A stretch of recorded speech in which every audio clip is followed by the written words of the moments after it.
In the field of entrepreneurship, highly empowered and motivated women entrepreneurs play a vital role in ensuring a stable economic and social growth in the country. The National Association of Women Entrepreneurs of Malaysia, NAWIM, was founded to be at the forefront of initiatives that harness and develop underutilized human resources, particularly women, by enhancing their skills and knowledge while providing a platform to engage, connect, and prosper together. NAWIM's vision is to unite Malaysian women entrepreneurs by nurturing their skills and helping them realize their dreams.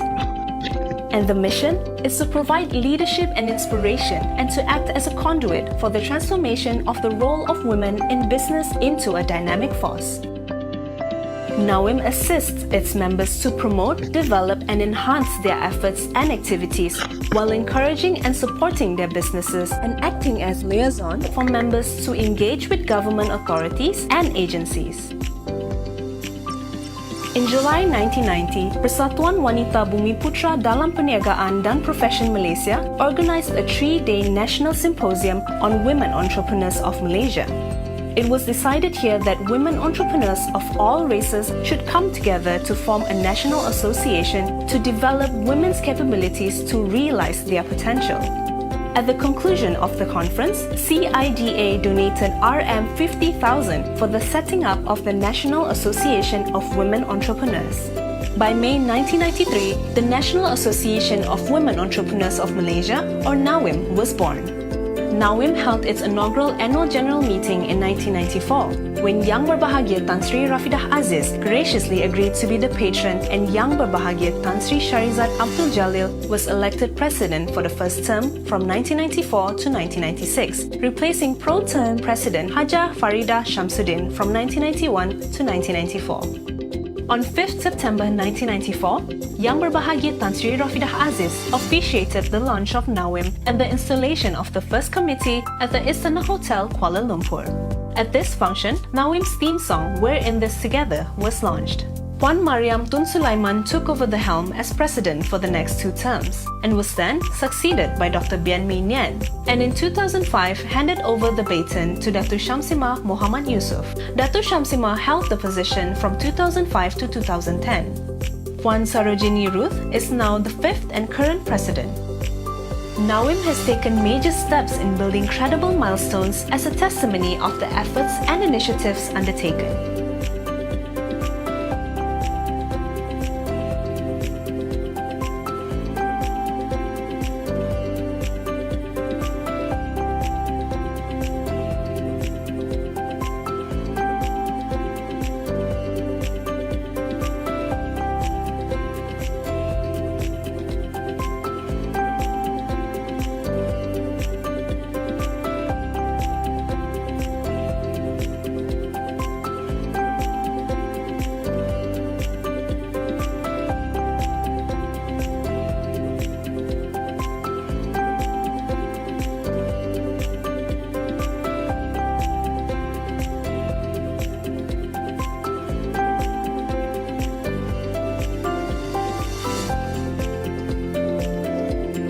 As esteemed members of NAWIM, you will have access to a diverse group of dynamic and influential women with a broad range of backgrounds and experience, opportunities for participation in both local and international meetings, events, trainings, and activities related to business as well as women's causes, substantive intergenerational discussion around gender issues, meeting with industrial leaders and heads of ministries and government agencies for greater exposure, invitations to be part of overseas delegations to grow your international business, engagement with stakeholders interested in advancing women's role globally, prospects to build, encourage and develop women to be leaders in their recognized fields and champion the cause of women. NAWIM, with its clear grasp of this concept, will continue its efforts to build its platform for budding entrepreneurs who will create a more equitable world.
Good evening, everyone.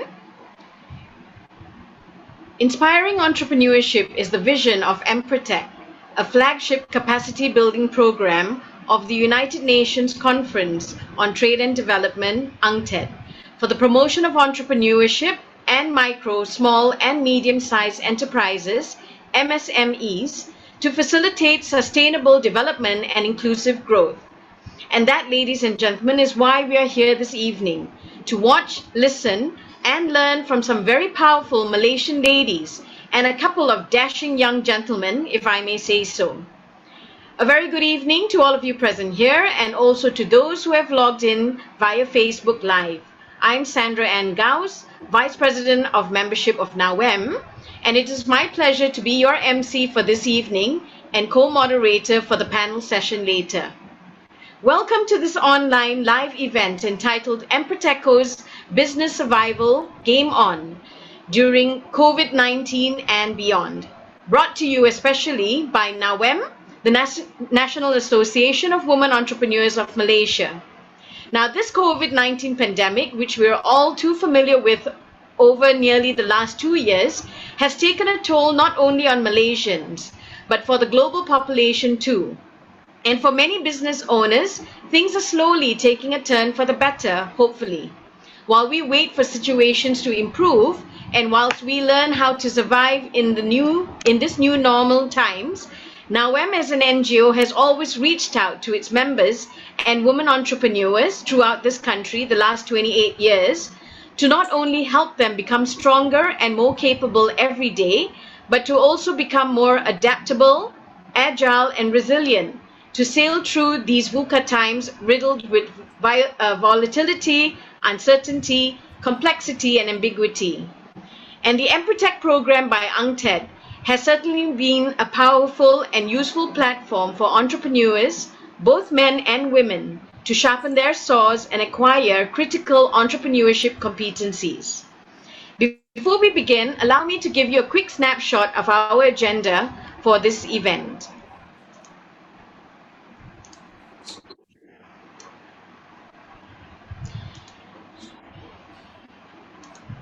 So we will start the event with an opening speech by our NAWEM President, Puan Sarojini Ruth Rajista, followed by a speech by the Empretec Director for Malaysia, Puan Nurizan Hussein. And we have all the way from Geneva here this evening. We will have an introduction by Lorenzo Tosini from UNCTAD, and then there will be a keynote address by Puan Saliza Abdullah, followed by the most important session of this event, the panel session, which will be followed by a Q&A, where you can pose any questions to the speakers. And then we will have a closing advice by Renato and final words by Nurizan, and by 9:30 we should wrap up the event. Okay, and now for a couple of house rules. Please do keep muted and do type any questions that you have in the chat.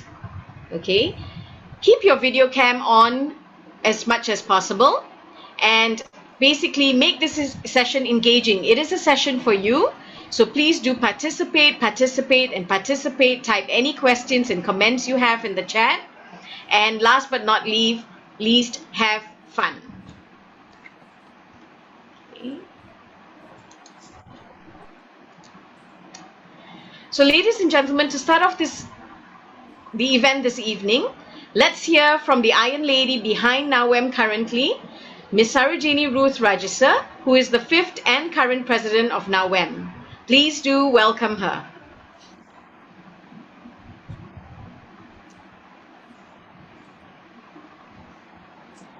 Saro, you're muted, Saro.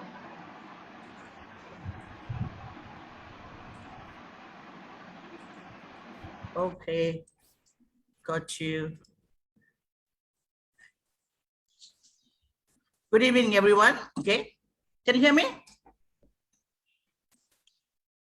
Hello? Yes, we can hear you. Okay, thank you. Okay, good evening, everyone. It's a great honor for NAWEM, the National Association of Women Entrepreneurs of Malaysia, to host this webinar as it celebrates resilience and innovation of women entrepreneurs during the unprecedented challenges. We welcome our international guests from Vietnam, Guyana, Azerbaijan, and also to all the other present here for this webinar, Empretecos Business Survival Game On during COVID and beyond. We have learned from the best, the UN Conference on Trade and Development.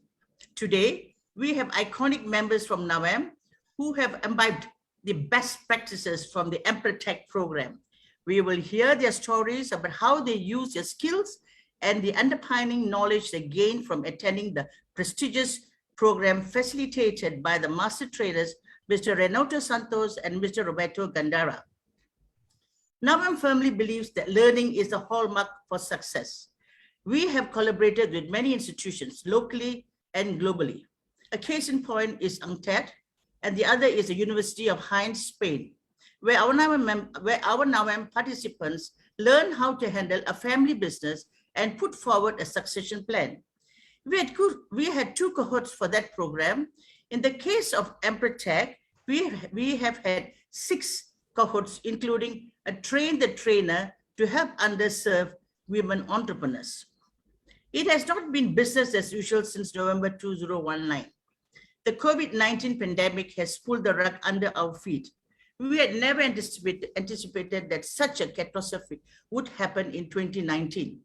Malaysia too felt the brunt of the pandemic, both in lives and livelihoods. Needless to say, women were deeply affected as many were breadwinners and had to manage their family with children studying online. The challenges were many, but a large proportion of women rose from the situation, more robust in coping with the unexpected. I like to believe the worst is over and we can look forward to a bright and happy 2022 in business as well as in other areas of life. NAWAM is proud to be UNCTAD's country partner for Malaysia. We started in 2015, and thus far we have organized 6 Empretec training workshops, ETW. We are also extremely pleased to have the LLE as a training methodology tailored for the B40. We are very thankful to have had Empretec international trainers, Mr. Renato Santos and Mr. Roberto Gandara, for all the Empretec workshops that we have organized so far. It is NAWAM's fervent hope that Malaysia will develop at least 3 certified local master trainers, hopefully by 2024. We will work with UNCTAD to make this happen. At NAWAM, we will make this a priority for 2022-2023. I want to thank all those who have worked to put this webinar together. Let me start with those who are in the other time zones. Thank you for accommodating our schedule. Mr. Renato Santos, Empretec International Master Trainer, Puan Nurizan, Malaysian Empretec Director, Puan Saliza Abdullah, NAWAM's Deputy President, and she will be delivering the keynote address. Puan Savina Kaharudin, Puan Ina Khalil, Puan Oliver Kwa, Puan Chandrareka Naidu, NAWAM's Entrepreneur speakers, and last but not the least, Puan Sandra Ngaus, NAWAM's moderator. I'm looking forward to listening to the speakers and panelists because each of your stories will have lessons we all can learn. Your collective experience will benefit and listeners inspire them to follow your footsteps and go beyond. Wishing you a very pleasant evening. Thank you.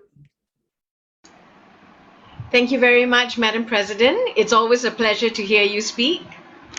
Now, as a participant of the inaugural Empretec program in Malaysia back in 2015, I remember being asked by Renato, how come I found the Empretec program so useful even though I had been in business already for many years? My answer was that Empretec is so well structured, detailed, practical, very useful, and an eye-opener in many ways, providing and educating us on the critical competencies, even for experienced entrepreneurs. And I'm so glad that Empretec is present here in Malaysia today to help entrepreneurs from all levels. Now, heading the Empretec program in Malaysia for NAWAM today is a strong yet quiet woman entrepreneur, she says, who gets things done.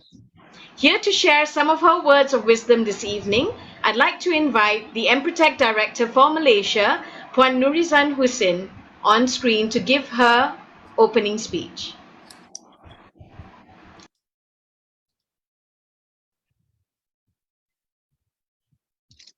Thank you, Sandra, and thank you, Madam President Saro. Good evening for those in Malaysia, and good day to those in other time zones. NAWEM is proud to be UNCTAD's country partner for Malaysia. We started with Empretec in 2015. Thus far, we have organized 6 Empretec training workshops, ETW, and there are 134 Empretecos in total in Malaysia. Our aim via Empretec is to foster the motivation and self-confidence of entrepreneurs who have chosen to start or expand their business.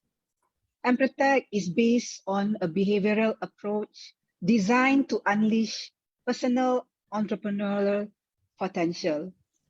The methodology has proven to be effective to a vast range of target audiences in advanced and less developed economies. Empretec works equally well for mature entrepreneurs and new entrants, opportunity and necessity entrepreneurs with different levels of education. Year 2019, December was our last ETW session in Malaysia. And afterwards, COVID-19, change of the government, 2020 and 2021 were the challenging time for most of us. And we have learned, adapt, and became stronger. Now I'm President, Madam Saro has mentioned in her speech that we will develop at least 3 certified local trainers, hopefully by 2024. We will also work towards developing the B40 with the LLE programs in parallel. We will make this our priority for 2022-2023. Thank you. Thank you very much, Nurizan. Now, Empretec has a network of national Empretec centers established in 40 countries, which provides an opportunity for participants to explore international markets and establish cross-border business links. The enterprise branch of UNCTAD's Division on Investment and Enterprise coordinates the program from Geneva, Switzerland. UNCTAD, by the way, stands for the United Nations Conference on Trade and Development. In the 30 years since its launch in 1988, Empretec has continuously demonstrated high impact positively affecting efficiency, sustainability, and revenue generation of the participants' businesses, resulting in their increased survival and growth rates and the creation of new jobs. Joining us all the way from Geneva today is Lorenzo Tossini, Program Officer, Investment and Enterprise Division of UNCTAD. Lorenzo has been managing programs and projects on entrepreneurship and enterprise development, and he has always been very supportive of Empretec here in Malaysia ever since it started here. He has also been providing assistance to member states on the formulation of national strategies and policies to promote entrepreneurship, including targeted measures for young, migrant, and refugee entrepreneurs. So without further ado, over to you, Lorenzo. Thank you very much, Sandra. It's a pleasure to be here to open this webinar together with NAWEM, and I'm very much grateful for this invitation. As you said, I think you already mentioned the main features of Empretec. It's a long-standing program. We launched it in 1988. It's present in over 40 countries. Since the inception, we have trained more than 500,000 people, and we work closely with the centers and with the trainers. They are basically our family.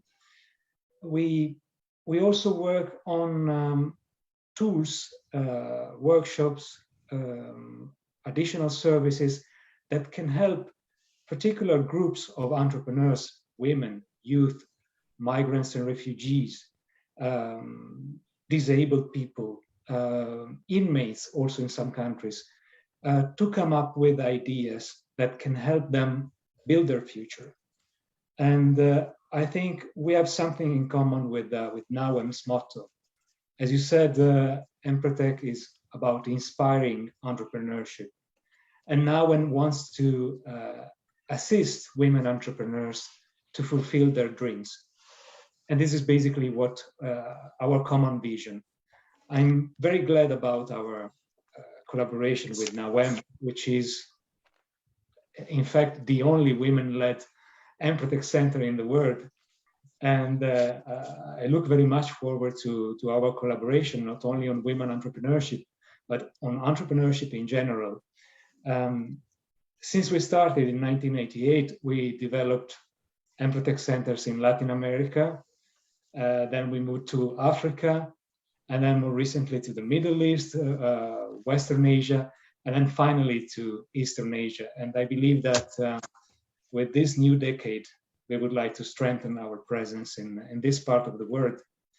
And I count on the collaboration of Malaysia as a hub to start then diffusing Empretec in other countries in this part of the world.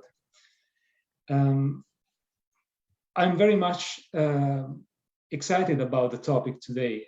Today is about Empretecos and Empretecas, people who have had the opportunity to go through the Empretec workshop, which is a life-changing experience.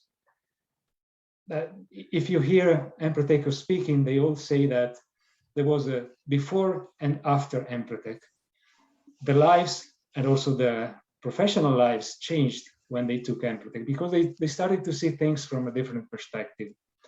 And it's about competencies, it's about practicing them. It's something that becomes a habit when you practice the same competence over and over again.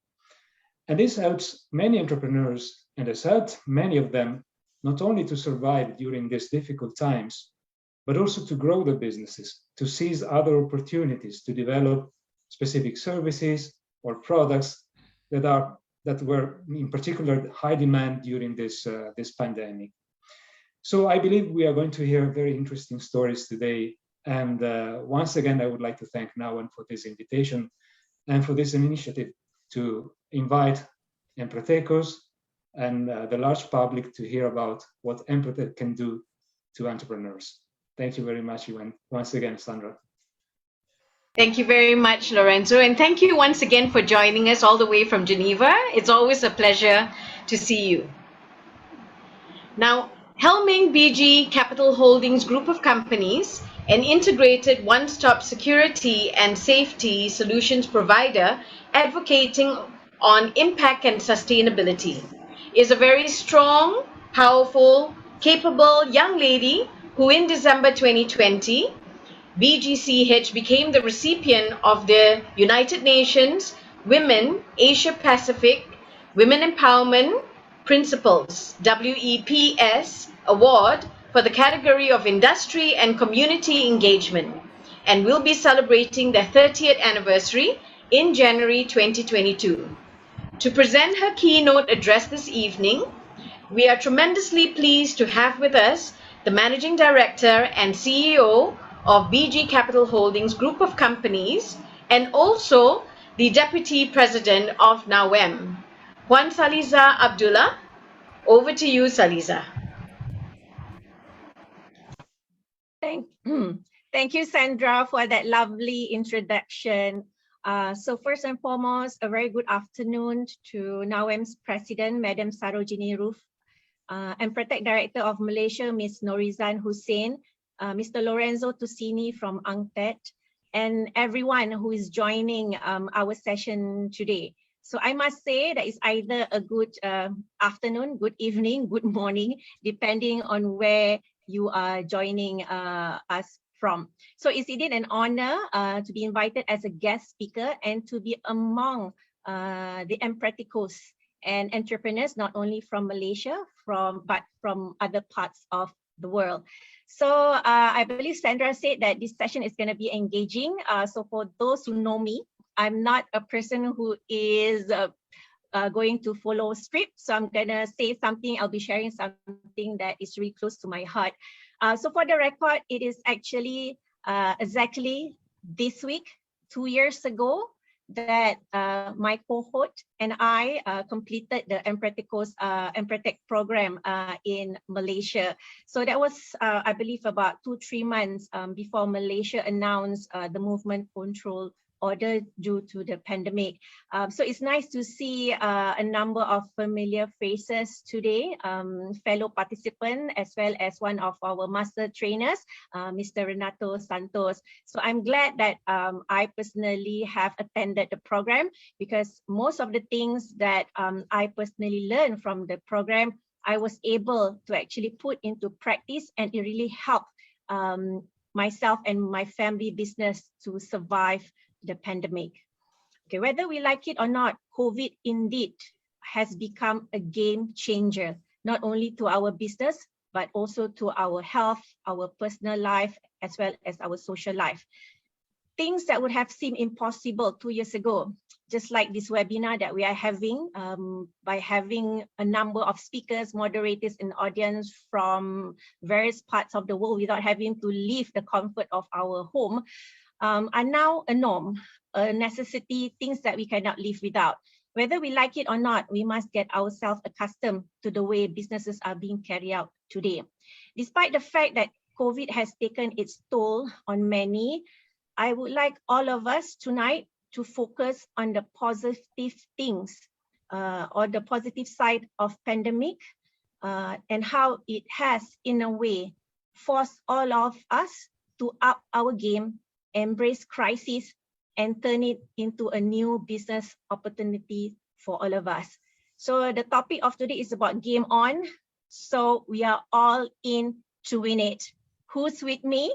So show me some love. So I know there are some people in the Zoom as well as in Facebook. So click or type in yes, yes, yes, because I think that is the motivation and the aspiration that we are hoping to hear from all of our speakers later, so that we will be able to learn something from everyone, you know, not just the speakers, but from the audience who will be asking questions later. So hopefully we can bring on board the new things that we learn from all these ladies into our business, okay?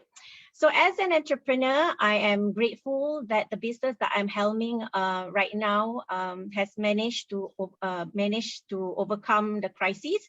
And not only that, we have managed to create quite a number of new business ventures during the COVID. In fact, I'm happy to share, as what Sandra has mentioned, that our family business will be celebrating our 30th anniversary this coming January 2022. What that means is that we have not only survived COVID, but many other crises in the past, such as the Asian financial crisis, the world financial crisis, the political change in Malaysia, you just name it. So to survive and to be able to live for almost 3 decades, I believe we do have a story to share. So I hope that some of the key points that I'll be sharing with all of you tonight will be beneficial to everyone who's listening. But to make our sharing or the topic that I'll be sharing today more relevant to the audience and to the Empretec program, I would like to make our master trainers proud, okay, as well as NOWEM's president proud. I am going to be sharing or highlight 3 key entrepreneurial core competencies that we have learned from the program, and how I have managed to put them into practice for the survival of our business, especially during COVID. Okay, so for those who have attended the program, I'm pretty sure that you know that there are basically 10 entrepreneurial core competencies. Okay, so the first one that I would like to highlight today is about goal setting. I think that is like the most basic thing that any entrepreneurs or any businesses need to have. You need to know what you want to achieve at the end of the day, or at the end of your journey as an entrepreneur. Okay, so without a clear vision or without a clear goal, you will not be able to maneuver, you know, whatever challenges that come your way. It's going to make it difficult because there will be a lot of question marks, there will be a lot of hesitation, and there will be a lot of stumbling block, and basically is you having to make a lot of U-turn, not sure about what you want to achieve at the end of the day. So having a clear vision and goal is definitely very important. For us, the goal is very simple. We want to make sure that our family business is would be able to stay for the long haul. Meaning we are not a company that is just going to be doing business for 5 to 10 years and we're going to close shop and we're going to be happy with whatever profit that we would have made within that period. We want to make sure that we leave behind not only a successful or a profitable business, but a family legacy that can be passed on from generation to generation. So what that means on how it affects the values and the cultures that we have in the business. For example, during COVID, we really make sure that we do not retrench a single employees. We do not even make any salary cut on any of our employees for the purpose of increasing our profit.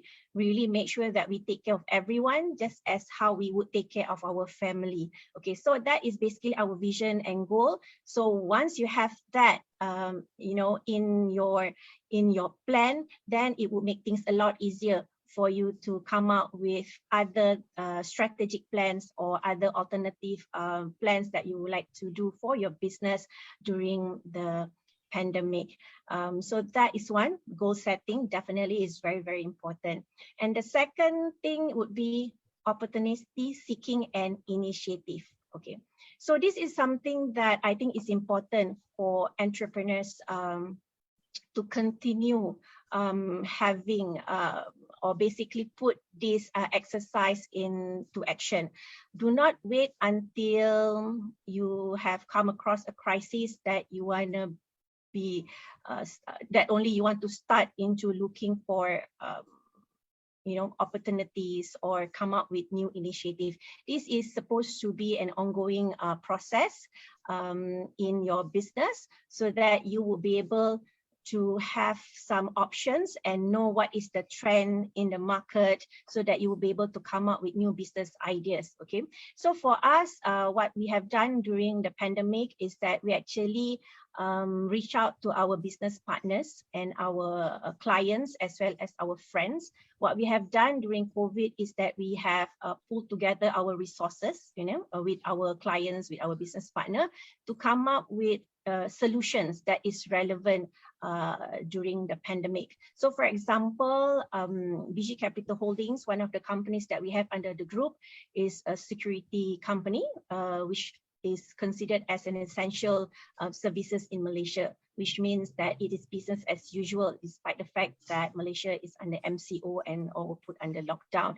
So what we have done is we have worked in collaboration with our business partner and introduce security on demand services, which enable customers to actually use our services to help them to monitor or to help them to inspect their premises outside of the area that they are in, because we are able to travel around Malaysia.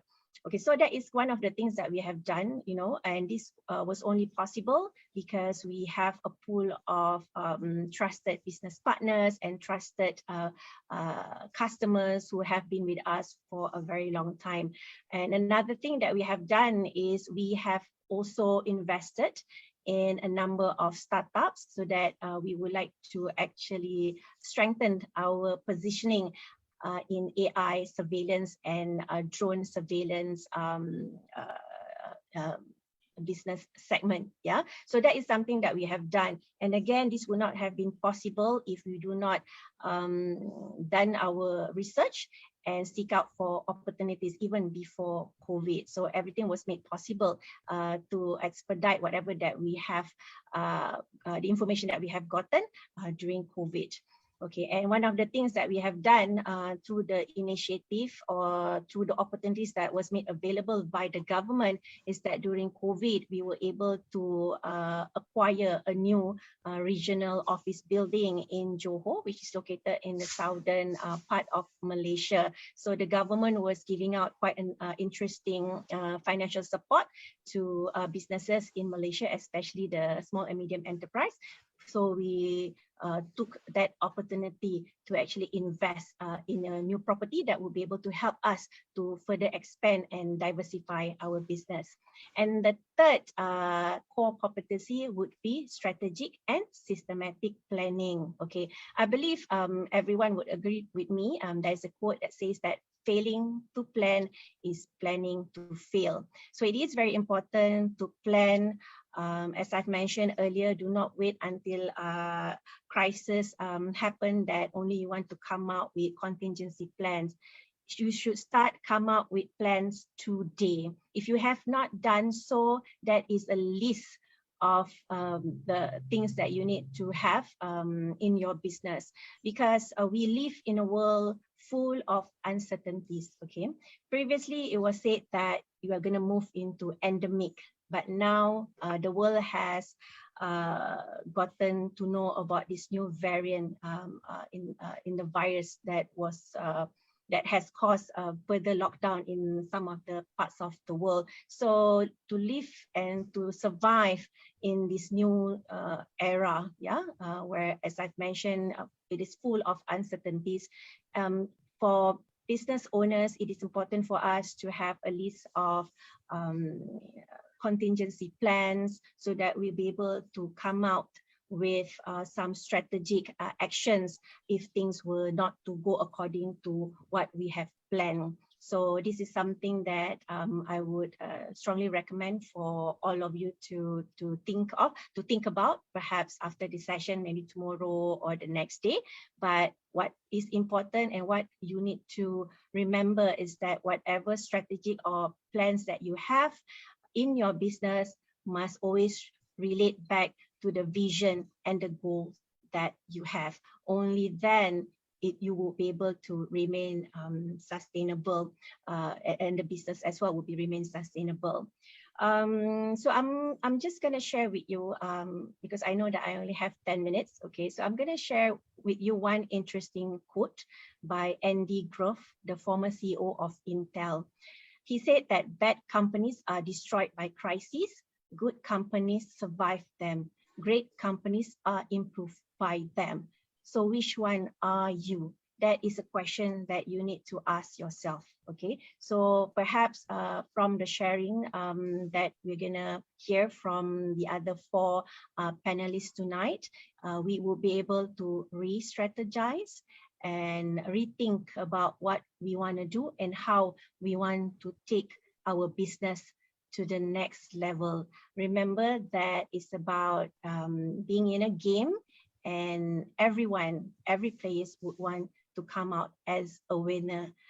So with that, once again, I thank the organizer, NAWEM, Empretec, and UNCTAD, and everyone who's joining us tonight. So I hope my sharing with regards to the three entrepreneurial core competencies that I have actually applied in our business would inspire you in a way of how you perhaps can restructure the business and continue your business and take it to the next level. So all the best to everyone. So back to you, Sandra. Thank you very much. Thank you very much, Saliza. I'm always in awe when I listen to you speak. That was indeed some very important advice and tips that you have shared with us today. So thank you. And now we'll move on to the most awaited part of our event, the panel session, where you will hear from four very enlightening women entrepreneurs who hail from different industries. Joining me as a moderator for this panel session is a most sought after, handsome, and extremely capable gentleman, all the way from Brazil. Renato Santos is an Empretec International Master Trainer working in 26 different countries, including Malaysia. He has been here for a few times since 2016, working with NAWEM on the installation of the National Empretec Center. Renato is also an entrepreneur and investor himself with assets on retail, renewable energy, logistics, and tech startups in Brazil and Angola. Renato, thank you so much for joining us here this evening. Thank you so much, Sandra. It's a great pleasure to be here with you today and with all the NOM members in such an interesting event with such an important theme for this moment where we are at. And with no further delay, I would like to say that I am honored to invite our first finalist for the evening. And I'd like to introduce you Savina Kaharudin. Savina is the CEO of VNI Scientific. VNI Scientific is an OEM, eco-friendly, high-performance natural skincare manufacturing company created by women for women and their families, dedicated to developing safe and yet highly effective skincare and personal care solutions. Savina, it's an honor for me to interview you here tonight. You have such an outstanding performance and business, and I'm sure that we can all learn very much from your experience. And so for us to start, I'd like you to please tell us a bit about your business in general, in the current times, but also throughout your business history. Okay, thank you, Renato. Let me share with you my journey, how I started to be an entrepreneur. I started a few years ago, jumping from a steady job and income to the life of an entrepreneur. To me, is like driving on a highway and exiting into a motocross obstacles race course with other riders whizzing about you. So why would anyone make a choice? For me, it may have been the goal of financial stability after the ups and downs of my journey.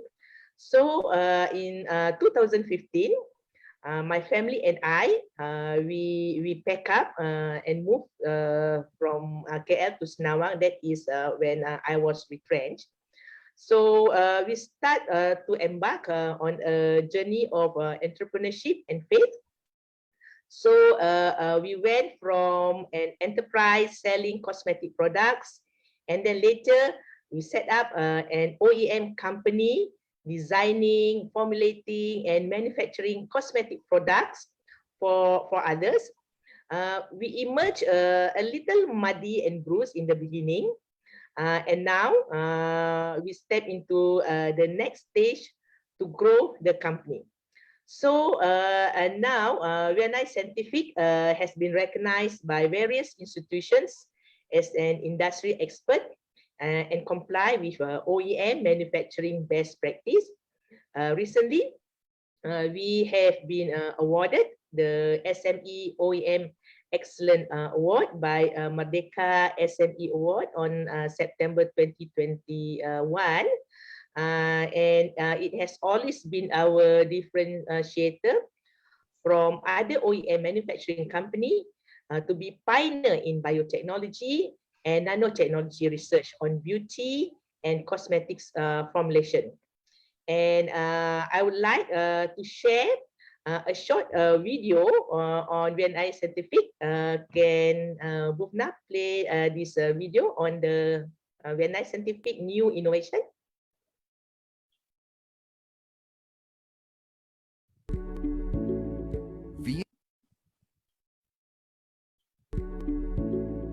VNI is on a mission to disrupt the global cosmetics industry by introducing forgotten treasures from the rainforest and commercializing research conducted by Malaysian scientists, utilizing bio and nanotechnology in innovative product formulations.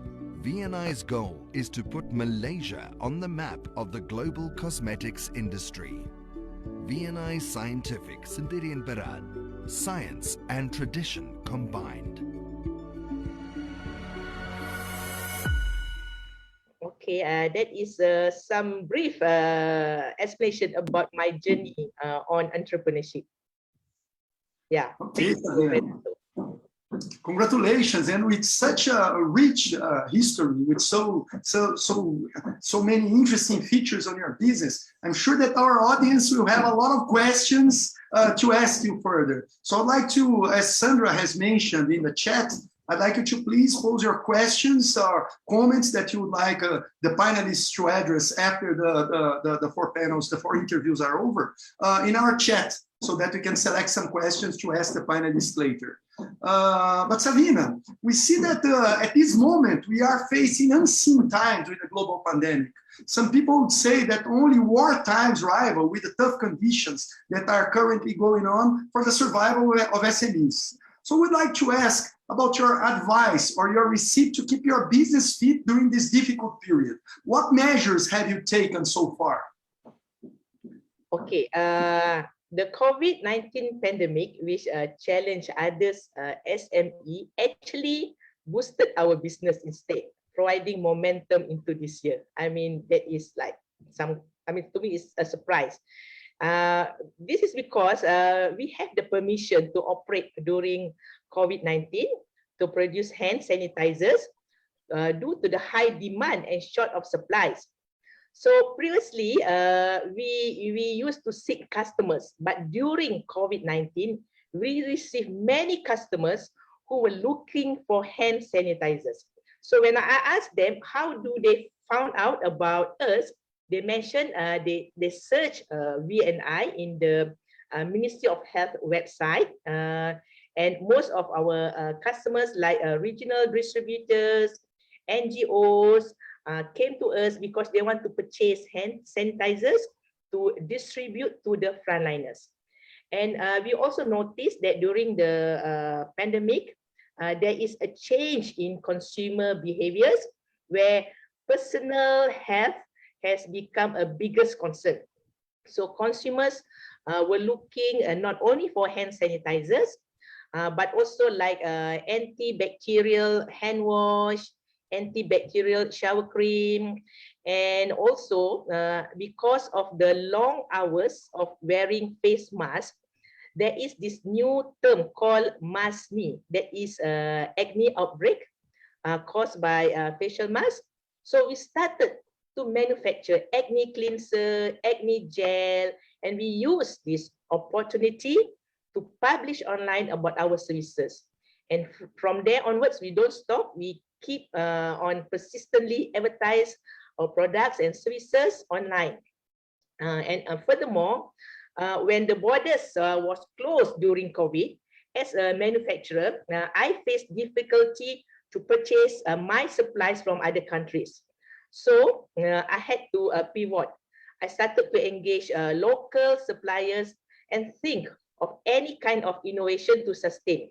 That is when we came up with the biocellulose facial mask using local rainforest herbs. We also noticed that during the pandemic, many people support local products. So it has like become like a mantra of sorts. So shoppers are now more aware of the local economy and look at ways to go local. So in conclusion, I can say it's a blessing in disguise for VNI Scientific during COVID-19. Okay, very, very interesting. Thank you very much for this enlightening explanation, Sabina. Very, very good. And as an Empretec trainer and working with entrepreneurial behavior for so many years, there is one question that I must ask you. How has the entrepreneurial behavior that you have been developing throughout these years and accelerating during Empretec, how has the entrepreneurial behavior helped you during these so challenging times? Okay, so I remember we learned about I think the three cluster. There is the achievement, planning, and power. Okay, and I think that I had applied most of the competencies from Empretec, from what I learned. As an example, under the achievement cluster, I started with opportunity seeking, where we sell items that is in high demand during COVID. Okay, and undertaking calculated risk. So when I talk to people, what it takes an entrepreneur to be an entrepreneur. So most people say that you need to be a risk taker, right? So for me, without risk, there could be no return. It's actually as simple as the law of supply and demand. So if the reward is too small and it's not worth the risk required to obtain. So however, if the reward is large enough, you are willing to take a more risk to obtain it. So at VNI, we go through the process and we deliberately calculated all the risks and evaluate all the alternatives. And then under the planning cluster, I think just now Sliza mentioned about goal seeking. As for me, it's more towards information seeking, where we did research on consumer behaviors, market research. And when we realized that during COVID, many people start to go local, so our marketing strategies focus to promote the branding awareness on local products. And also where we realized that during COVID, people like to search online, like how to, in video. In Malaysia, they search for how to make dalgona coffee, So like for VNI, we publish videos on how to wear a biocellulose mask or how to apply serum on your face. So that is, the research we do for information seeking. And I think the last cluster, under the power cluster, I applied networking and collaboration with agencies and research institutes on the development of new products and innovation. And I think the power cluster also mentioned that about independence and self-confidence. And I think this is where I need to have the confidence to complete a difficult tasks or to face any challenges during COVID. And how to do that? For me, I keep on learning and having mentors to seek good advice. Okay, Sabina, I'd like to say that this is almost a mini Empretec workshop. Congratulations for the use of so many packs, so many personal entrepreneurial competencies. I'd like to say that Empretec is not about the business, it's about the most important asset for the business success, which is the entrepreneur. And listening to you and your stories, it's very clear to anyone who is listening how important the behavior of the entrepreneur is to go through these times and also to succeed, to make the company even stronger in such challenging times, as you have mentioned at the beginning when you mentioned the saying the quote by Andy Grove. Thank you very much. I now like to hand it back to Sandra so that she can interview our second finalist and we move on the session. Thank you very much, Sabina. Thank you, Renato. Thank you very much, Savina and Renato. Savina, wow. I could see Renato grinning from year to year as you passed with flying colors as an Empreteco. Okay, now our next speaker is Olivia Kwa, who hails from iElder Asia, which is an e-commerce platform that focuses on senior needs. Olivia helps senior citizens achieve quality retirement life by introducing leading quality, innovative medical home care products and gadgets. Hi, Olivia. Please do share with us the reason why you started iElder Asia, and do give us the background of your business. Yeah, thank you, Sandra. So my company name is called Asian Integrated Medical Syndrome Berhad. So why we call integrative medicine? Because the founder of the company, Dr. Kong Wai Hong, whom is my husband, he possesses both Eastern and Western medicine specialists. So he ambitions to integrate both type of medicine, the best from the East and the West, in order to give the patient holistic treatment. So we actually own the GP clinics, TCM center. Also, we have the old folks home, and as well as that we have the retail shop to distribute medical products to pharmacies, clinics, and hospitals. We have the B2B platform. Yeah. So I started iElder.Asia is an e-commerce platform a few years ago on the part-time basis. And the reason of starting that simply because of my aging parents who live on their own. So one afternoon, my mom fell while using the toilet, and she is not able to call me, and my father has mild dementia and not able to reach me as well. So I think she took about an hour to reach me, and I actually need 1 hour to reach home and pick her up to nearest hospitals. So this incident led me to appreciate the importance of independence living and mobility when we retired. So that's how I started to source and design the quality aged care products, while which allow our elderly parents age well at home. So healthy aging and aging in place is our mission for iElder.Asia. Yeah. So that's how I started the whole e-commerce platform, because I find that e-commerce is a way forward for us to reach more audience. So I started long time ago, yeah, for that reasons. Right. Thank you so much. It's so enriching because we know that Malaysia as well is an aging population, right? And Yes. so there is a high demand for what you're offering in the marketplace. Now, however, during this pandemic, where a lot of households were affected, in terms of income, and then I think a lot of elderly people were really, really badly affected by what was going on during the pandemic. How did your business survive or deal with this pandemic itself, Olivia? We never stopped working throughout the whole pandemic, because we are at this medical supply, right? So medical supply being considered a recession-proof industry. So we cater for clients or the loved one that discharged from hospitals who need the care products urgently. So in fact, we supply a lot of masks, gloves, and hand sanitizer to nursing home before the pandemic. So, but during the pandemics, we see that a lot of people, they actually involved in this not their core industry. So they supply a lot of medical products as well. So, and what I learned during this is actually we have to judge the market and don't be greedy and be moderate. And what I learned from Empretec is that we calculate risk before we venture into the new business.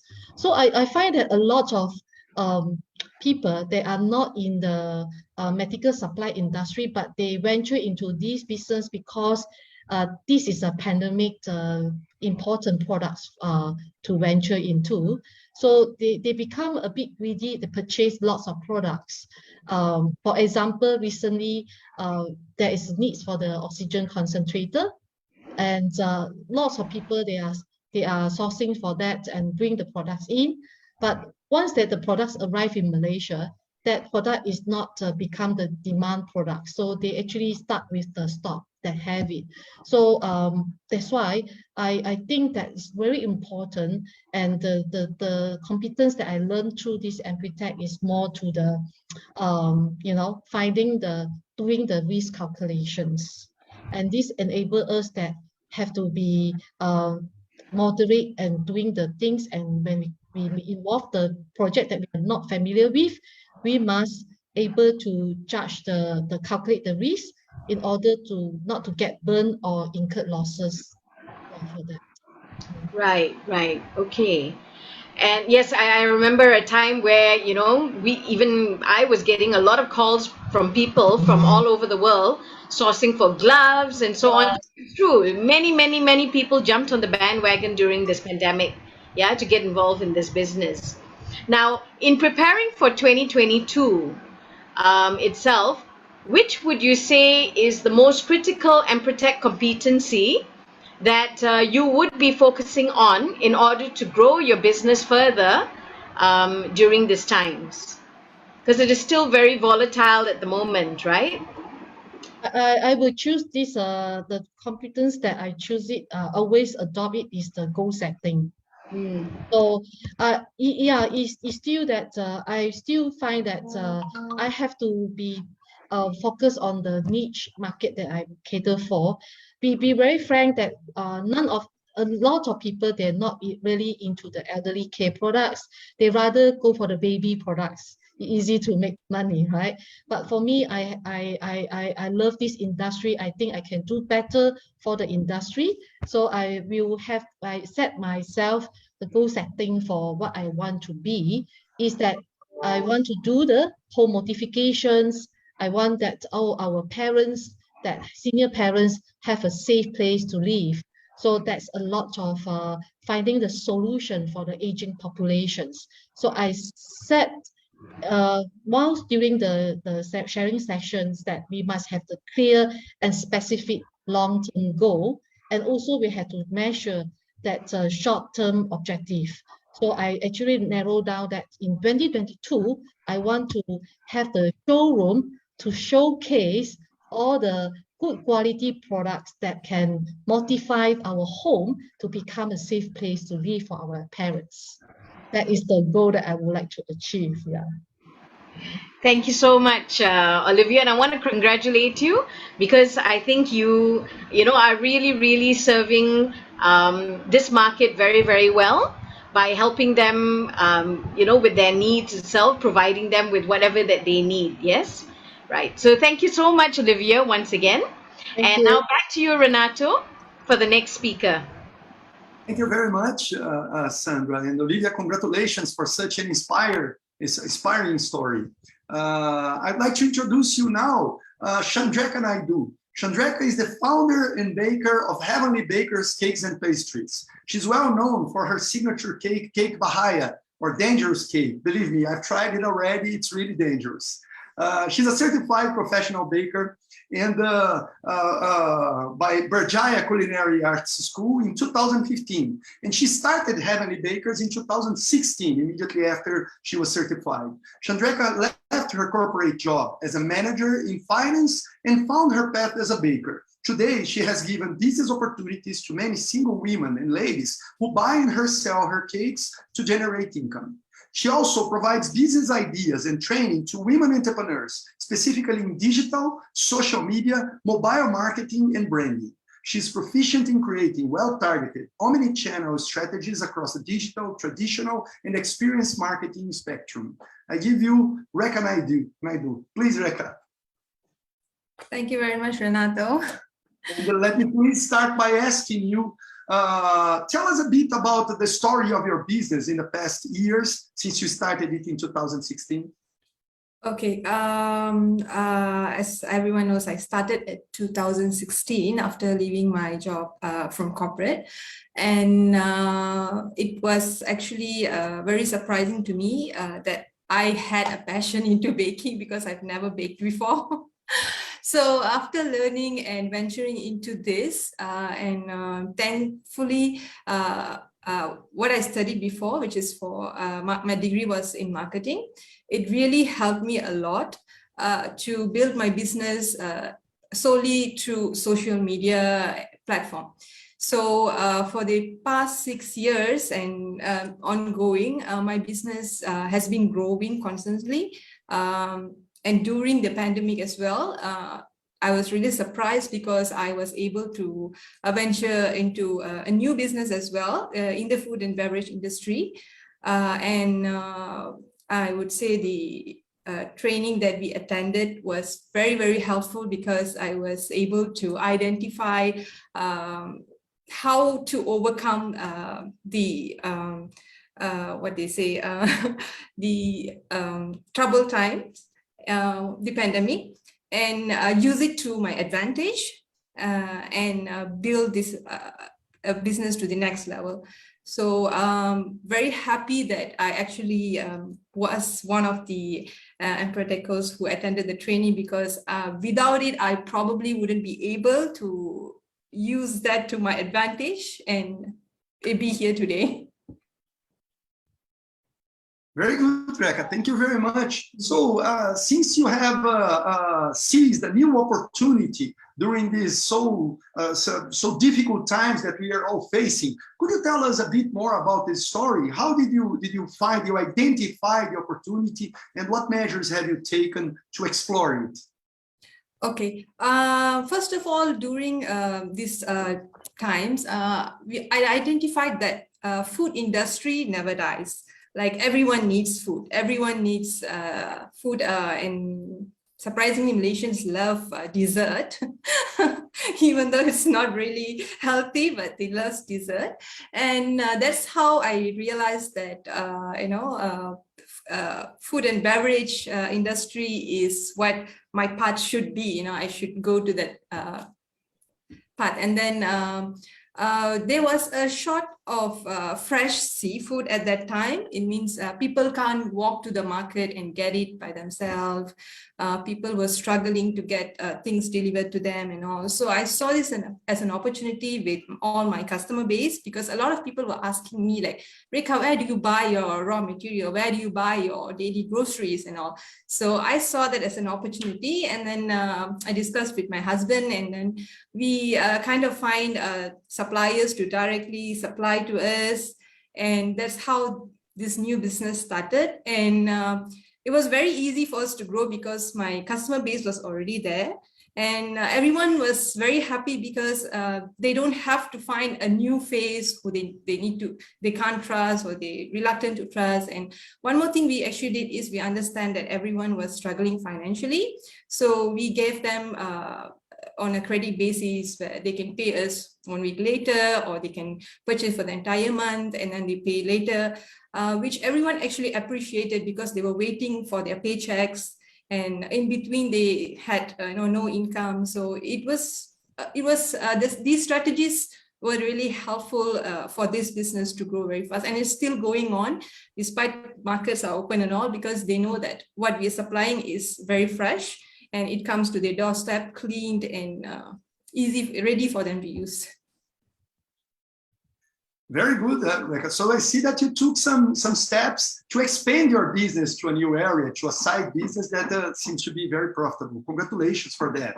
Yeah. And I'd like to ask you the same question asked before to our other panelists. What personal entrepreneurial competence has helped you the most during this period on identifying and seizing this new opportunity that you are exploring now? Okay, first thing that I would say is calculating risk taking. Like before venturing into this new business, we actually calculated the risk, because as we know, seafood don't last very long. So the risk and giving the people on credit basis, all these risks needed to be calculated. And then, we came up with the idea that this is a risk worth taking. So that, and then the next I would say is information seeking, because during this pandemic, there were a lot of grants and funds that were given by government for small business owners and people who want to venture into new businesses. So seeking those information and using those funds and all to develop the business was very helpful for us, because we don't have to take it out from our pocket, like from my reserve funds. Instead, we can get it from the government and use it to our advantage.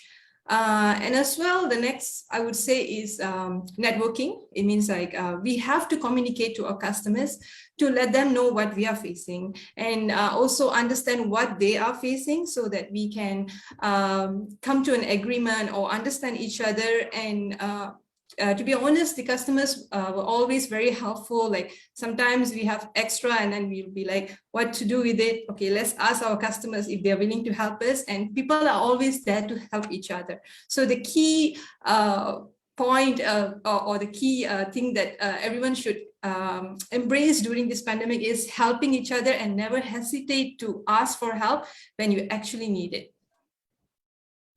Okay, Rekha, thank you very much. So I see, just summarizing, that you use it, taking calculated risks, opportunity seeking and initiative, and of course, persuasion and networking, competence in which you are an expert, because using a different model or a different way to persuade other people, for example, in the digital world, is also persuasion, and networking. Congratulations for such an inspiring story. And before handing it back to Sandra, I'd just like to remind all of you to put your questions, to ask your questions to the panelists at the chat, because immediately after we close this last panel, we will have a Q&A session with the most important questions that we have from the audience at the chat. So take your time, ask your questions. Let's take this opportunity to learn more from these outstanding entrepreneurs. And now back to you, Sandra, to move on with our fourth panelist. Thank you, Renato. And before we move on to our final speaker, as a surprise, we actually have a prize. Okay, we have 3 books which are being given away. And these are books written by Saliza, okay, on growing a sustainable family business, our first 30 years. So this book is actually going to be launched in January, and Salizar has kindly donated 3 books, or given away, it will be giving away 3 books to 3 people who ask very interesting questions here tonight. Yeah. And also there's a special promotion for NowM members that 15 ringgit from every book purchase by NowM members between now and 31st December 2021, 15 ringgit will be donated to our Tabung Awal NowM. And all you need to do is to key in the code NowM at the checkout on BG Web Store. Yeah. So please do rush and type your questions into the chat, so that you can go home with one of these books tonight. I think it's unfair that the hosts are not able to compete for the books as well. But yes. Okay. Now our final speaker is a lady who wears many hats. And tonight, Ina Khalil is here as the director of Mastrek. So established in 1981, Mastrek designs and manufactures high-strength precision concrete products such as railway sleepers and turnout bearers for the railway industry. Supplying to Malaysia, Singapore and Vietnam, its products are quality tested and approved by independent labs in Malaysia and international labs in Singapore, Australia and South Africa to ensure the highest level of passenger safety, product longevity, and ease of maintenance for railway operators. Wow. If you have traveled by rail in Malaysia, then you have traveled on Mastrek products. So think of Mastrek for better track performance. Hi, Ina. So please do tell us about your exciting business.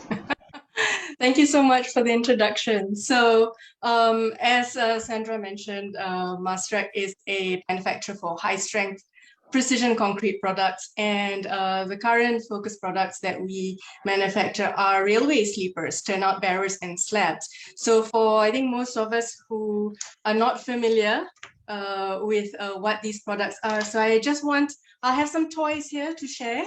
So imagine this is a railroad track. Okay, you've got your 2 lines, which are the tracks, and on the tracks we place these sleepers. So these are the products that are manufactured by Mastrek with a 100% Malaysian workforce. So once you have the sleepers, you still can't have a train. You need to lay on the tracks onto them. So these are the tracks. So everyone tonight, so here's a little train. Your little train runs on the tracks.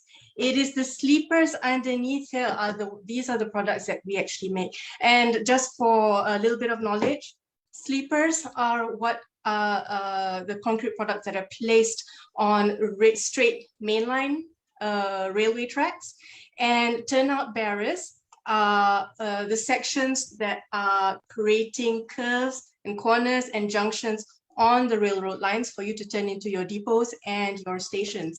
So these sets of products that we make, we also make slabs for use in walkways and pathways in the railway stations. So so this is a little introduction about the railway sleepers. This is a family business. We have been around since 1981. I am the second generation within this business, and our priority is, of course, to produce products that are safe for passengers within the region who are using intracity and intercity travel. And my goal is to carry on the Maastricht brand for the next 40 years. So it's this is what we have been doing and what we have been focusing on. So I think it's very interesting. Why do we use concrete? I'll just take you back in a little bit of history. The first railroad tracks in Malaysia were opened in 1885 from Port Well to Taiping, Perak. The purpose of it was to carry tin mine cargo, you know, for export. Now, timber has been used up to from 1885 right up to 1980. So about 100 years of timber. So you can imagine it's a lot of timber that was grown and felled. And you can imagine the environmental impact that this has, put on pressure within Malaysia. So not only are the there's an environmental cost, but there's also a maintenance cost because timber sleepers need to be replaced 2 to 3 times a year. Now, 1982, the Malaysian government took an initiative to start replacing these with higher strength products, and this is where Maastricht came in. And our concrete sleepers can last, depending on the precision and strength that is manufactured, it can last between 30 to 40 to 50 years. So it's longevity and durability for the railway industry. So that is, in a nutshell, what Maastricht does. Thank you, Ina. That is really impressive. And I must say that I do have some of the old timber sleepers in our garden actually now. Yes. So it's so reassuring to know that the sleepers that we have now are made of concrete by Maastricht. Thank you. Thank you. Yes.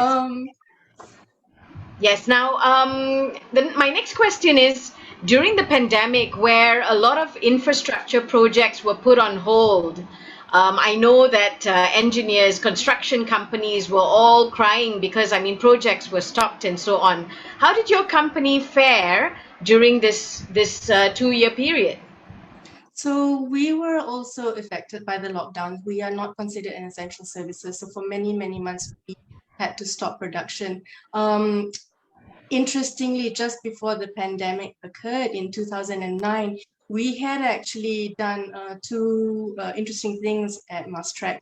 One was actually we developed a new product, a shallow depth sleeper and bearer, which was actually the sleepers, but 25% thinner, 20% lighter.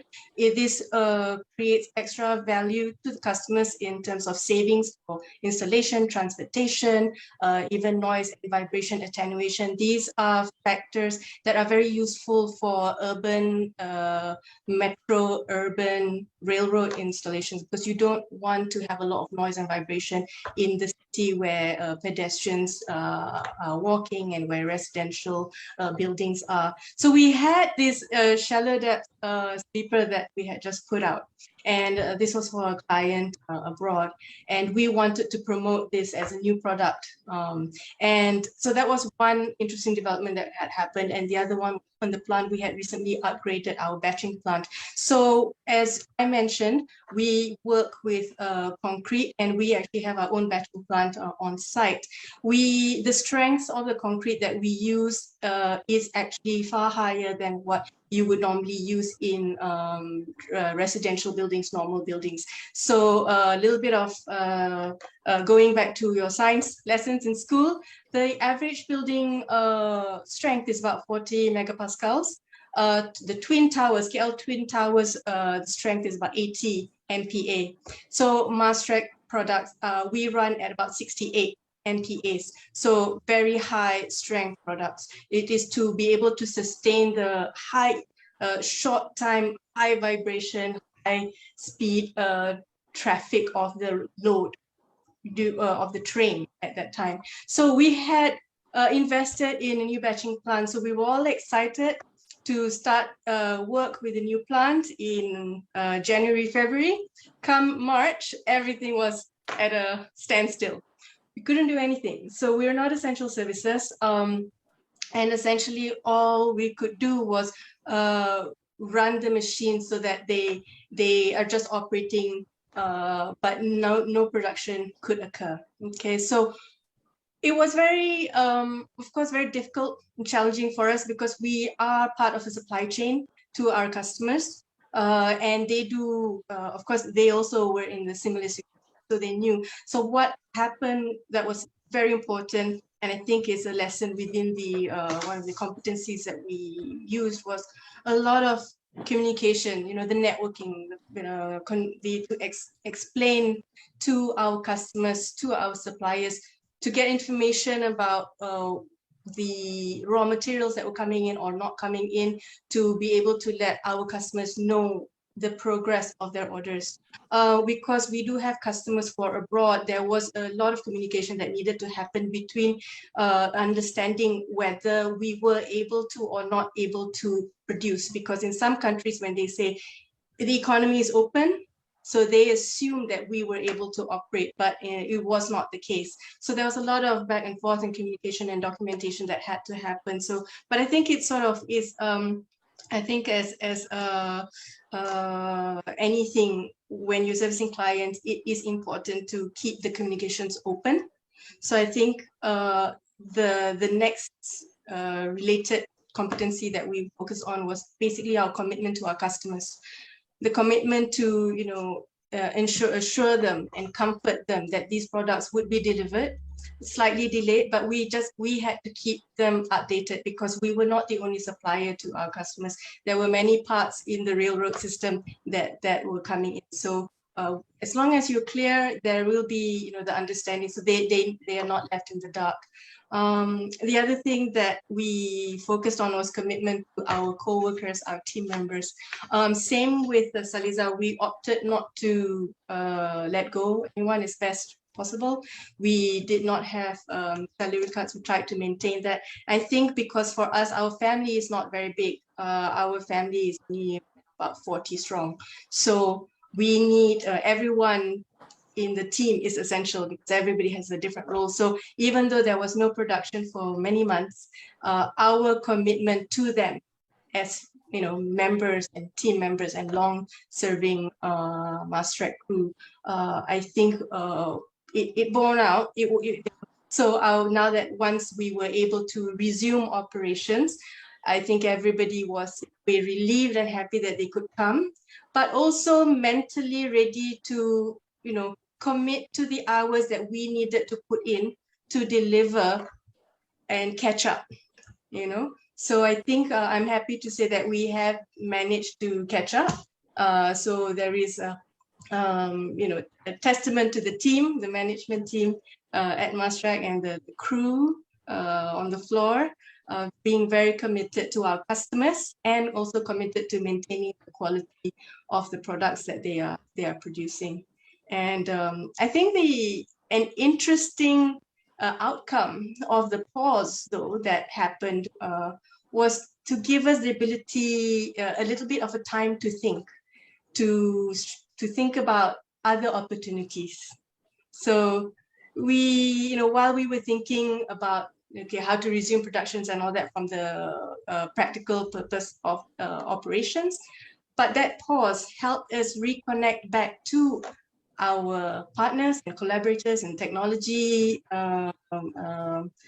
collaborators to think what are the other opportunities that we can work on for the future, because the railroad system is still a growing system, it's still a growing industry. So that was very interesting, I think, for all of us to see and chart out, plan out what would be the journey for the next 5 years and 10 years.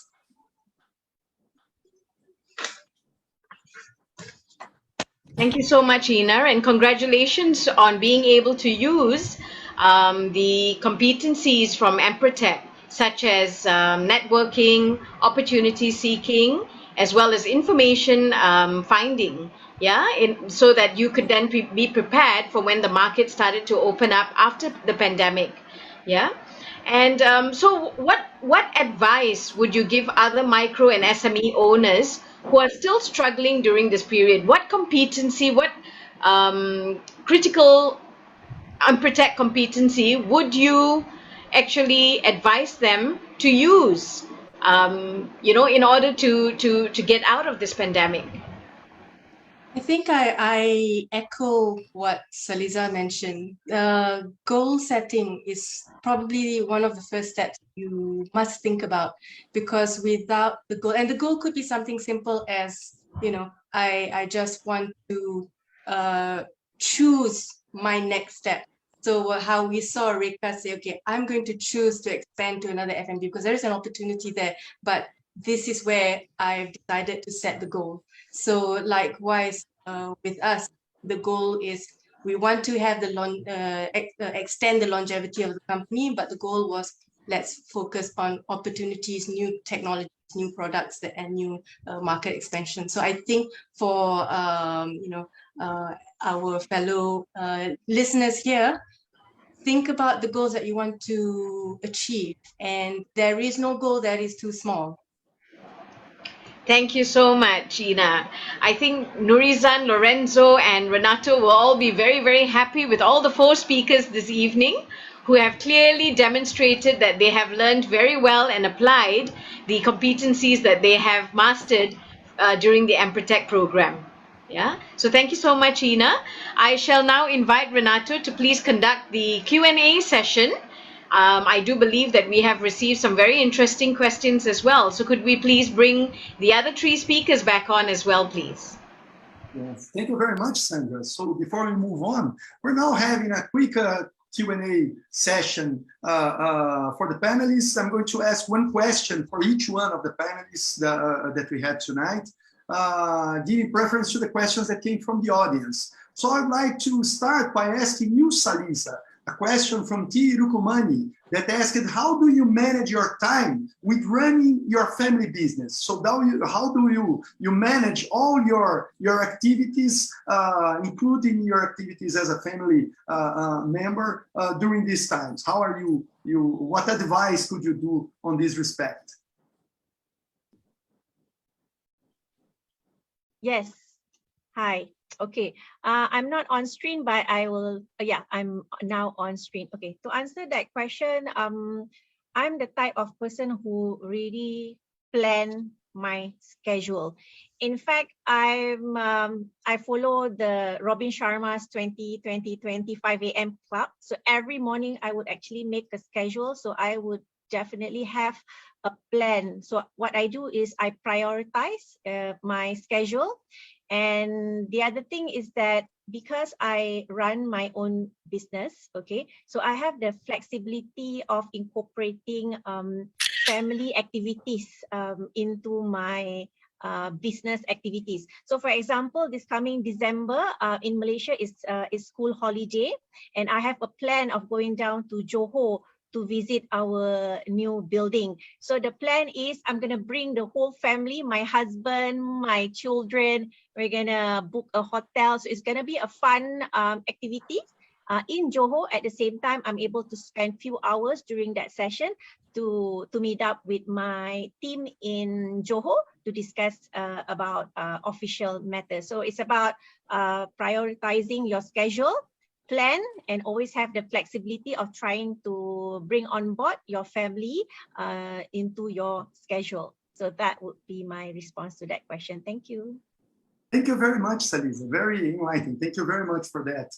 And now moving on, I'd like to ask you, Sabina, a question about your next steps. Could you share with us, how are you planning for 2022 and 23? How are you planning for the upcoming months and years? What are you taking into consideration to plan your next steps?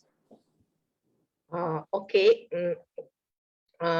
For 2022, actually, I had done a checklist. Okay. We will start, of course, to prepare some planning for our financial documents like the cash flow, budgeting, and stuff. Because as you know, cash flow is the lifeblood of a business. Then, of course, is to review our goals, the short-term goals and the long-term goals. And we will have a meeting with our employees to share our goals and planning. And last but not least, I think SMEs nowadays need to digitalize. So we are going towards IR 4.0 and start engaging with agencies on how to do that. Thank you very much, Sabina. Very, very brief, but yet very powerful. Thank you very much for that. Moving on and adding some more questions, I'd like to ask you, Olivia, what kind of opportunities do you consider that Malaysian entrepreneurs, women entrepreneurs, and SME owners could explore in this current moment? When you look at the Malaysian market, what opportunities do you foresee for other SME owners? Yeah, I think the opportunities that is to have the online presence to showcase your product and services. Even though the pandemic will be over, right? People still use online platform to source products because most of they are used to it already and during the pandemic. So online business is still there, and also it's a way forward that every entrepreneur has to go for. So I encourage all the SME owners, if you have yet to put your products online, then you should actually grab this time and do it now for the future. Yeah. And also need to know the art of online purchasing, online selling, and all the e-commerce areas, you know, and marketplaces, Amazon, and all type of opportunities in these online e-commerce options. Yeah. Yes, and I think that it's a very clear reality for every country around the world. For sure, the digital world is today the most the fairest way to escape this huge crisis that we are still facing. Thank you very much for this advice, which is very useful for entrepreneurs of any size or any sphere. And I now would like to share a question from Bharati to Rekha. In terms of promoting on social media, how did you manage your time baking with updating your social media channels, the social media channels that you handle? How did you manage your time on dealing with the two different realities? Okay, I'm very sure that you're familiar that social media, most of the platforms, they actually have scheduled posts where you can actually sit and plan all your posts for a few weeks and then just plan your posts ahead, and it will automatically post like every day or every week accordingly. So what I mostly do is that, and that helps me to cut down my time on posting on social media. But I do take time, like 1 or 2 hours every night before I sleep, to reply to my customers and just review my posts, see if there's anyone commented on that. But baking, mostly I have segregated my time, like my customers or my agents. I have few agents who takes from me by bulk because they are from far, so they come once a week to collect their orders. So I plan accordingly, each agent on a different day, not on the same day, so I can spend only a specific time on baking and manage my time so that I don't get too exhausted. So that's how I manage social media and my baking time. And also I get my husband and my mother to help me during this time. Okay, Rebecca, thank you very much, and congratulations for such a well-managed schedule. And I think that this was very inspiring to all participants here. At least for me, it was extremely inspiring. Thank you very much. And we now have a question from Cindy Woon to Ina.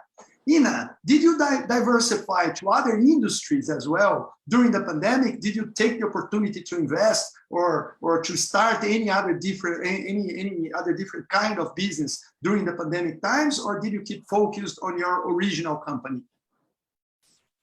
Interesting question. I think when it comes to an entrepreneur, you are always looking for something, and I think it's similar to Olivia and Savina, where they saw the opportunity for sanitizers. I didn't go into sanitizers, but there was I think with the number of students who had to switch from physical to school to online school. So we saw a need to support learning of these students, whether it's learning, learning home, learning in terms of the content.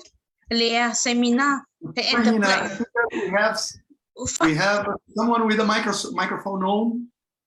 Yes, thank you very much. Ina, could you please continue? So I think when it comes to student learning, there were opportunities that we saw, because I think as parents, we saw it amongst our own children, and there were a few parents and I they are technologists, and basically we were talking about this problem, and from talking about the problem, we saw there was an opportunity that we could embark on. So there is actually the answer. The short answer is yes, I have started looking into something, and we are developing it. But it is, again, I think the engagement is always, when it comes to manufacturing, when it comes to education, it is something that is long-term, has to be planned out carefully. So we have started taking steps. We have gotten partnerships of the things that, the building blocks that we need to put into place, and we hope to launch it early next year. Okay, Ina, thank you very much. I think that all the advice that we have gotten from all of you ladies is extremely useful for the next steps of any entrepreneur. And as I think that together with Lorenzo, the only entrepreneur from a lower class that is here today, I had the opportunity to learn a lot from all your comments, all your advice, and the examples that you have set with your conduct during these difficult times. Before we move on, I'd just like to quickly leave with you, with all the participants, two pieces of advice. As a trainer, I cannot let this go, and must take this opportunity to share my thoughts with you. And listening to these five outstanding entrepreneurs, our initial keynote speaker and the four panelists, what we can see is that there are three main actions that the entrepreneurs, the successful entrepreneurs, took during the pandemic that were important to keep their companies and their businesses healthy and moving on and even growing during this period.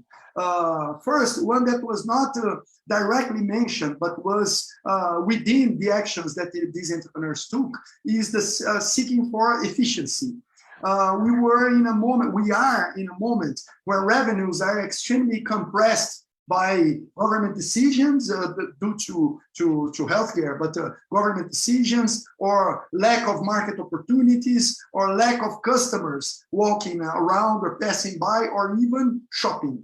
So this is a moment where being efficient is extremely important, not to waste money, not to waste resources that in other times we would not pay attention to because the sales are booming and we are looking for other issues. So this is a moment which is where it is extremely important to be efficient. Another important issue that was clear in many of the speeches that we heard today is being able to seek for new opportunities. You might be in a business that during this time has no way out. You might be forbidden to open your store, or the kind of product or service that you sell.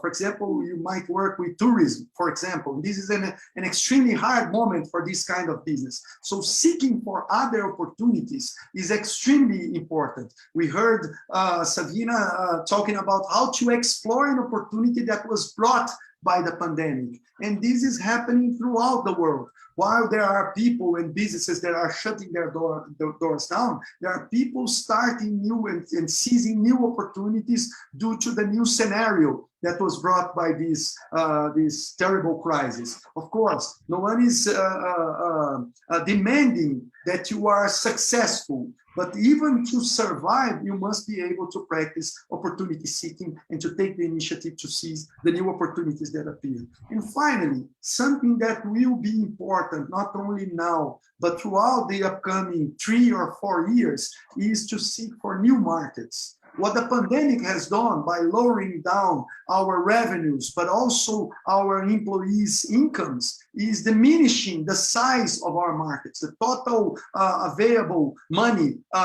to purchase goods and services.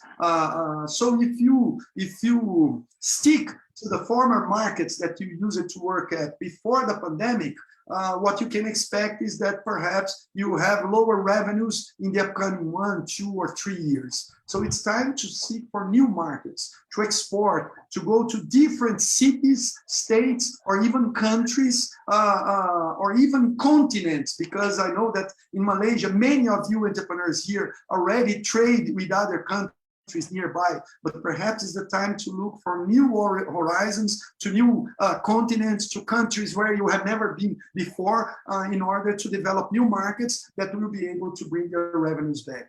So these perhaps would be the 3 main pieces of advice that, from my experience, I have seen successful entrepreneurs practicing during this period. And the PACs, the personal entrepreneurial competencies, to help you with that would be the demand for quality and efficiency. Both are important, but at this point, I'm trying to focus mainly on efficiency, opportunity seeking and initiative. Opportunity seeking is important, but at this point, you must have the initiative to explore new ideas. The ideas are there. The means are there. We heard entrepreneurs here today talking about ideas, and we heard entrepreneurs talking about how to seize them using online channels. So the recipe is there. What we should do is take the initiative to do something and not let this terrible moment get over us. Not letting this setback draw us back. So it's very important to look forward. And finally, the ability to chase for new markets, and that will demand systematic planning and monitoring. The markets are there. You can probably get easily numbers and what to do to explore these new markets, but there's always a huge risk that can be diminished if you have good systematic planning and good monitoring of your ideas. So these would be some Brazilian advice in this situation, following everything that we learned from these outstanding entrepreneurs that spoke to us tonight. Back to you, Sandra. Thank you very much for the opportunity of being here and learning so much from all of you. Thank you so much, Renato. And for the record, can we just have our a photograph, an official photograph taken of the panelists? Yes, so the tech support, I believe, are taking their photos right now. Okay. So thank you once again, Renato, and to the incredible 5 speakers that we've had with us here this evening. I believe that there is a popular Brazilian saying that it takes a long time to do anything in Brazil. And if you give up too early, you won't be successful. So I think with Renato's closing advice to all the audience and the entrepreneurs here this evening, it is extremely wonderful that once you become an Empreteco, that the international master trainers as well as Empretec are always here to support all the entrepreneurs and the Empretecos itself through their journey of entrepreneurship. So before we end the program this evening, could I please invite the Empretec Director of Malaysia, Nurizan, back on to give her closing words. Over to you, Nurizan. Thank you, Sandra. I'd like to announce the book winners first. They are Miss Rukumani, Miss Baradi, and Miss Cindy Woon. Yeah. Thank you for all the questions, everyone. Yeah. Before I end or close, I would like to summarize 3 takeaways from the speakers and Empretecos. Takeaway number 1: turning crisis into opportunities.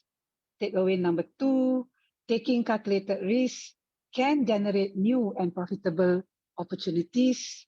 Takeaway number 3: common thread from all panelists. They have mentioned goal setting as a key factor for success. Yeah. Before we officially close this webinar, I would like to thank the team, namely Fazila, Ina, Sandra, Bhuvna, Wati, Wani, and Moon for all the ideas and the efforts. I would like to also thank Angtet, especially Mr. Lorenzo Tosini for his support since the Empretec Center installation until today. Yeah. Also, a big thank you to all the speakers, Saliza, Savina, Ina, Olivia, and Reka, the MC and moderator, Sandra. Thank you again. And our charming gentleman, the international master trainer, Renato, logging in from Brazil, for making the time to accommodate our request with a different time zone. Yeah. Last but not least, a big thank you to you, all our audience. And we hope the sharing session is meaningful and inspiring. Thank you. Good night and good day, everyone.